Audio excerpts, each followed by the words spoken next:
불과 1년 뒤에 미국을 깜짝 놀라게 했던 사건이 벌어지게 됩니다.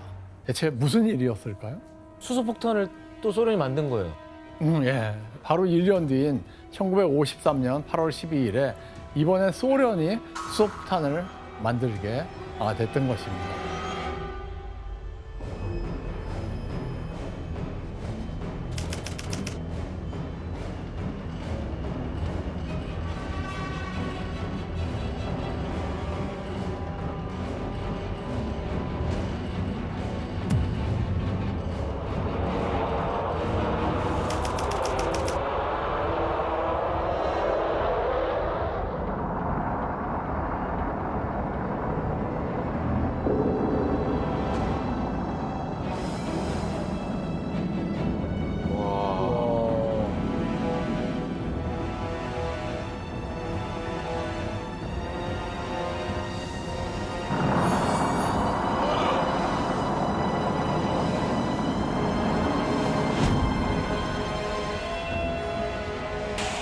Расстояние 70 километров.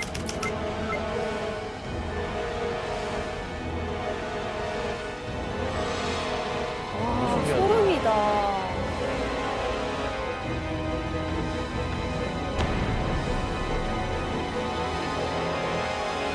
교수님, 이것도 그러면 뭔가 유출이 돼서 또 그러면 저번과 같은 상황이 된 거예요, 소련 입장에서? 예. 당시 이제 지원 씨처럼 수상하다고 생각하는 여론이 많이 있었습니다.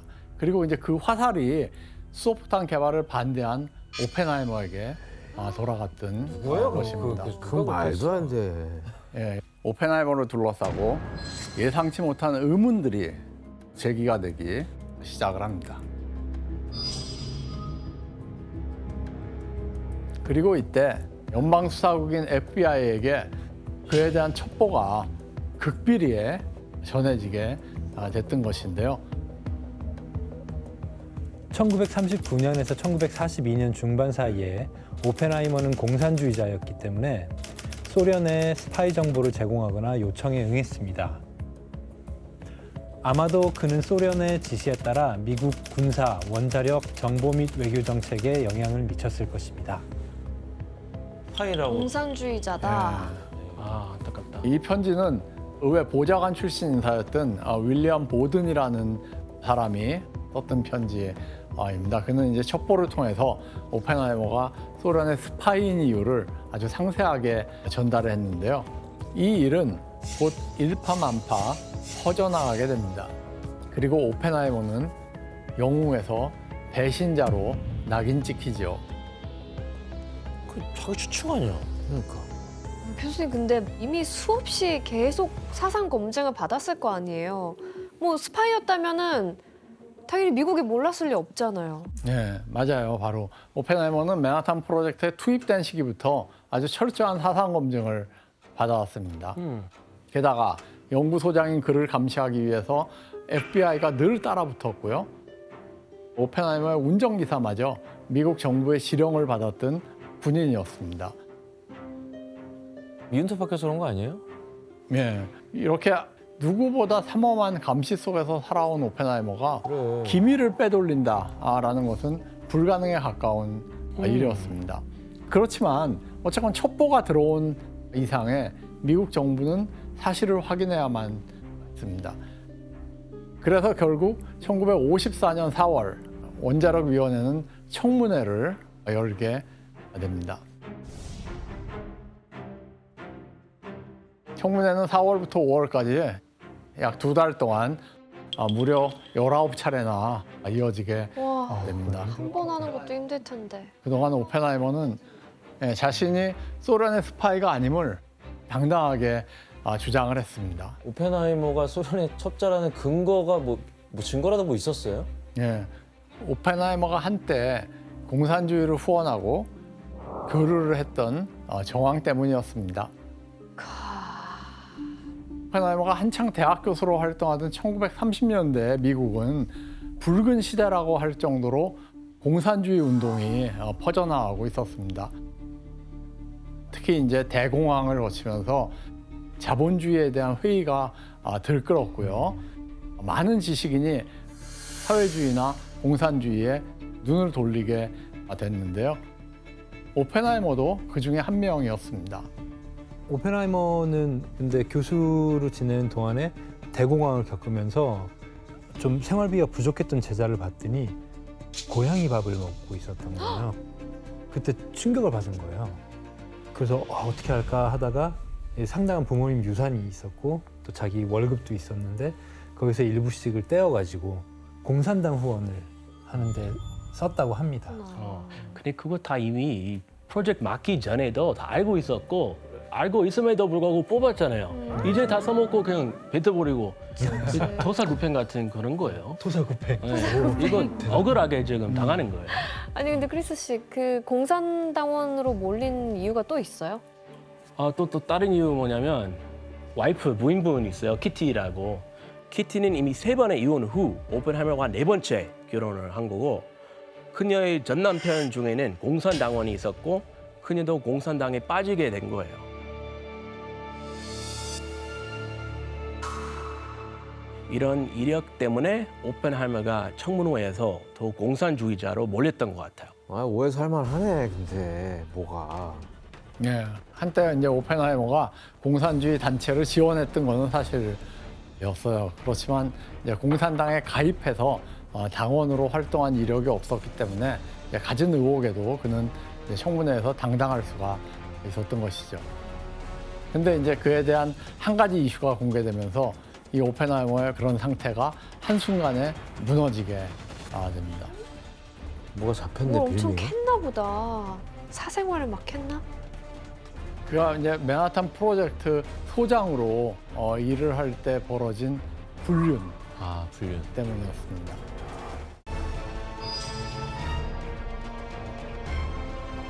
오펜하이머는 맨하탄 프로젝트가 시작되기 전인 1940년에 이미 결혼을 한 상태였고요. 그럼에도 불구하고 불륜을 저질렀던 아이고. 거예요. 근데 그게 스파이랑 뭔 상관이에요? 그러니까 오펜하이머가 어떤 인물과 불륜에 빠지게 됐는가가 중요한데요. 그 사진으로 한번 확인을 해볼까요? 문제 인물이었나 보다. 진 테틀록이라는 여성인데요. 이제 정신과 의사이자 그의 전 여자친구였습니다. 결혼하기 전에 진 테틀록에게 2번이나 청혼을 했을 정도로 그녀를 굉장히 열렬히 사랑을 했고요. 공산당에 기부를 했던 것도 이 진 테틀록이 공산당원이었기 때문에 이제 그녀의 영향을 받아서 기부를 하고 그랬던 것입니다. 그리고 그 내용이 청문회에서 낱낱이 공개됐습니다. 어떤 내용이었는지 지원 씨랑 규현 씨가 읽어봐 줄래요? 그 오펜하이머 씨, 버클리에서 샌프란시스코로 가는 기차 타셨죠? 여기에 내려진 테트록을 만나 그녀에게 키스했네요? 사실입니까? 네, 맞습니다. 그 후에 만나서 또 멕시코 레스토랑에서 저녁 식사를 하면서 술을 드셨죠? 그 다음에 근처에 있는 아파트로 가셨네요? 11시 30분에 방에 불이 꺼졌는데 잠자리를 했습니까? 왜 말을 못합니까? 네, 맞습니다. 그런데 청문회에서 언급된 내용은 공개하지 않는다라는 것이 원칙이었음에도 그의 불륜 사실은 신문에 도배가 됐다고 합니다. 그랬구나. 더 이상 대중은 오펜하이머가 소련의 스파이인지 아닌지 관심이 없었고요. 전쟁을 승리로 이끈 영웅에서 한순간에 공산주의자와 불륜남으로 추락하게 됐던 것입니다. 게다가 수소폭탄을 개발했던 에드워드 텔러가 청문회에 등장해서 오펜하이머가 자신의 권력을 이용해서 수소폭탄을 만들지 못하게 했다. 이렇게 증언을 하면서 상황은 더욱 불리해졌습니다. 위증이네. 결국 오펜하이머는 스파이다라는 점은 증명이 안 됐지만 국가 기밀을 다루기에는 문제가 있다라는 판결이 내려지면서 보안 인가 자격이 다 박탈이 됩니다. 그래서 공직들을 모두 박탈당하게 됩니다. 그래 한순간에 명성이 다 떨어진 거네요. 네. 오펜하이머는 원자폭탄을 만들어 영웅이 됐지만 결국 원자폭탄이 낳은 냉전이라는 이제 시대의 희생양이 되고 말았던 것입니다. 그는 이제 이후 교직에 머무르면서 조용히 여생을 보내다가 1967년에 후두암으로 생을 마감하게 됩니다. 그리고 지난 2022년에 오펜하이머는 68년 만에 이제 바이든 정부에 의해서 보안인가 자격증을 박탈한 것이 부적절한 판단이었다라는 것이 인정이 됩니다. 너무 늦었지만 해야죠. 와, 오래 걸렸다.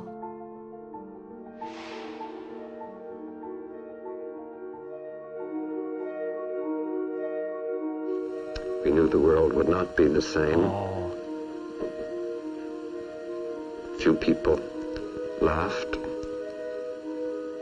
Few people cried. Most people were silent. 눈물 맺히신 것 같아. I remembered the line from the Hindu scripture, the Bhagavad Gita. Now I am become death, the destroyer of worlds. 예, 이렇게 오펜하이머는 20세기 초에 과학기술의 발전과 그에 따른 부작용을 한 몸에 보여주는 인물이었다고 볼 수 있습니다.